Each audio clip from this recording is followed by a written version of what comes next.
अगर आपने माता पिता के माध्यम से जन्म लिया है,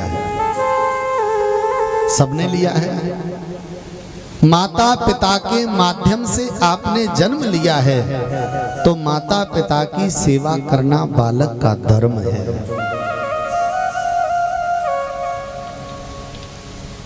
वही बालक अगर बड़ा होकर विद्यालय जाता है तो शिक्षक की बात का पालन करना, अपने गुरु की आज्ञा का पालन करना शिष्य का परम धर्म है।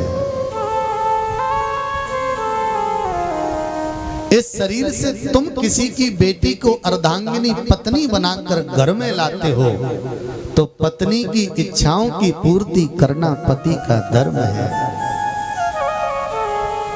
और ऐसे पति की सुंदर सेवा करना पत्नी का धर्म है। अगर दोनों ने मिलकर संतान पैदा की तो संतान को अच्छे मार्ग पर ले जाना माता पिता का धर्म है।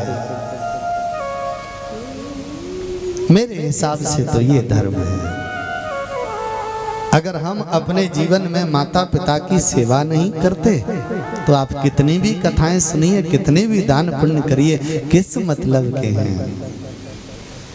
अरे तीर्थ तो सबसे बड़े अपने घर में माता पिता है। और एक बात कहूं, जिनके जीवन से माँ का हाथ उठ जाता है ना, माँ चली जाती है हमेशा के लिए, उस बालक से पूछिए कि माँ का महत्व तो क्या है।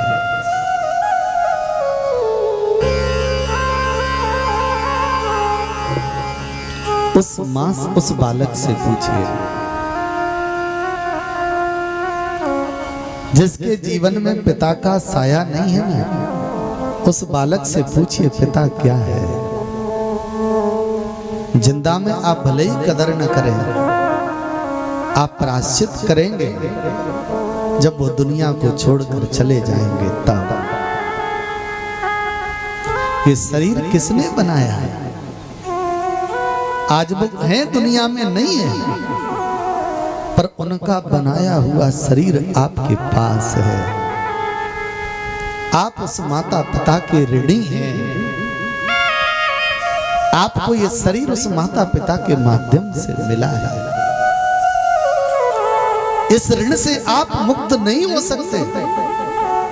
उस मुक्ति के लिए आपको उनकी सेवा करना ही पड़ेगी। मैंने कई लोगों को देखा जो अपने माता पिता को गाली देते हैं। ए मेरे भाई, निवेदन है, मरने के बाद आप भंडारा करेंगे मत करना। मरने के बाद कुछ भी करना मत करना। जिंदा में माता पिता की सेवा कर लो, आपका सबसे बड़ा धर्म है। प्रेम से बोलो।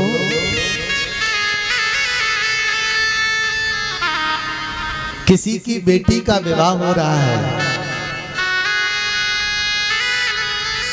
और उसके विवाह में पैसों की कमी पड़ी।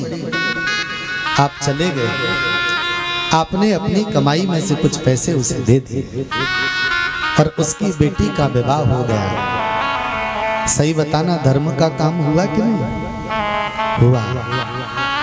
पर एक बात और बताऊं मैं आपको, आपने पैसा दिया और उस व्यक्ति ने 4 जगह जाकर बड़ाई कर दी। समझ लेना आपको धर्म का फल अब नहीं मिलेगा। लिखा है निर्मत्सराणाम सताम। आप बड़ाई के लालच में किसी की मदद मत करिए। मदद करिए तो ऐसे करिए कि जिसकी मदद आप कर रहे हो उसको पता नहीं चले कि मेरी मदद कैसे।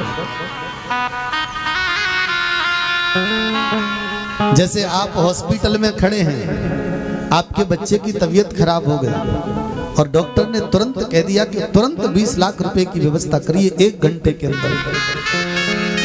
आपने मोबाइल उठाया और मोबाइल स्विच ऑफ हो गया। अब आप 1 घंटे में घर नहीं आ सकते। रिचार्ज करने के लिए, उसको चार्ज करने के लिए किसको पूछेंगे चार्जर है कि नहीं? टाइम निकलता जा रहा है, आप क्या करेंगे? आप दरवाजे पर बैठकर केवल रोएंगे और कुछ नहीं कर सकते। और उसी समय कोई व्यक्ति आकर आपके हाथ में बैग रख दे नोटों से भरा हुआ, बोले ये 10 लाख रुपए हैं, जाकर जमा करो, अपने बच्चे का ऑपरेशन कराओ। आप उससे पूछें कि आप कौन हैं, वो कहे कि मुझसे बात मत करो, जाके भर्ती करो। आपने पैसे जमा किए, बच्चे का इलाज हुआ और बच्चा ठीक भी हो गया, पर वो व्यक्ति लौटकर आप आए तो मिला नहीं। सही बताना, आप क्या कहेंगे कि वो मदद करने वाला कौन था? इंसान था कि भगवान था?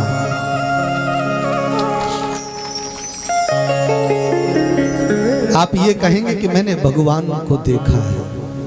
ए मेरे भाई, किसी की मदद कर दो, यही काम करने के लिए तो दुनिया में आए हो ना,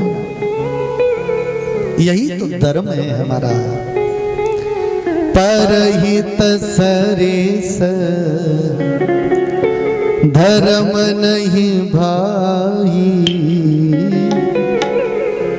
परहित सरेस धर्म नहीं भाई, हो परहित सरेस धर्म नहीं भाई, परहित सरेस धर्म नहीं भाई। पर पीड़ा सम, पर पीड़ा सम नहीं अग माही, पर पीड़ा सम नहीं अग माही, परहित सरेस धर्म नहीं भाई, परहित सरेस धर्म नहीं भाई। दूसरे की मदद करना सबसे बड़ा धर्म है, पर बड़ाई के लालच में किसी की मदद मत करना।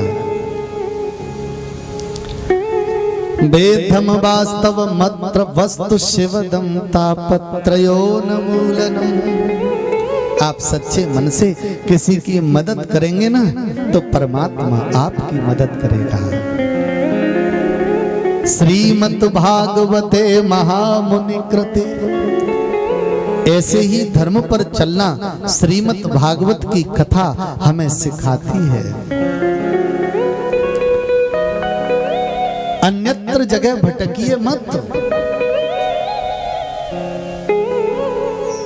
एक जगह में बैठा था, एक भैया पूछ रहे थे, पंडित जी पाप क्या होता है?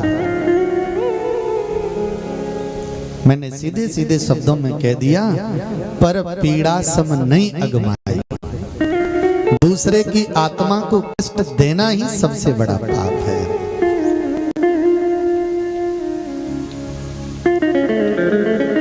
प्रेम से बोलो, सद्यो हृदय वरुद्ध तेत्र कृत विहे। इसलिए ध्यान रखना, ये भागवत कथा हमें धर्म पर चलना सिखाती है। जहां भी कथा हो रही हो, भाव से जाना चाहिए और जाकर कथा को श्रवण करना चाहिए। पर ध्यान रखना, दो गलतियां कभी मत करना। मैंने कुछ लोगों को देखा है, वो तुलना करने लगते हैं, वो पंडित जी ऐसे हैं, ये पंडित जी ऐसे हैं, वो पंडित जी ऐसे हैं। हम लोगों के पास कुछ नहीं है। आप ये सोच रहे हैं कि मैं यहाँ बोल रहा हूँ, अभी 10 मिनट बाद उतर जाऊं तो मेरी वाणी बंद हो जाएगी। ये मैं नहीं बोल रहा, ये तो ये बोल रहा है। मेरा कुछ नहीं है इसमें। मेरे पास अगर ज्ञान होता तो मैं यही कथा करने नहीं आता। मेरे पास कुछ नहीं, इसका है, ये बोलता है। और जिसके ऊपर जितनी कृपा ठाकुर जी की होती है ना, वो उतना बोलता है। अब ठाकुर जी की कृपा किसके ऊपर कितनी है, ये उसकी सेवा भाव तय करती है। इसलिए कभी किसी को आप नहीं कह सकते कि ये छोटा है वो बड़ा है। गद्दी पर बैठा है तो आपका सम्मान नहीं है, आप उसका सम्मान करो। कभी भी कथा की आलोचना मत करना कि कथा ऐसी थी वैसी थी। सद्यो हृदय वरुद्य तेत्र कृतवे। ठाकुर जी की कथा तो शक्कर की बोरी की तरह है, जहां भी परखी लगाओगे वहीं से मीठी निकलेगी, चाहे आगे से लगा लो चाहे पीछे से।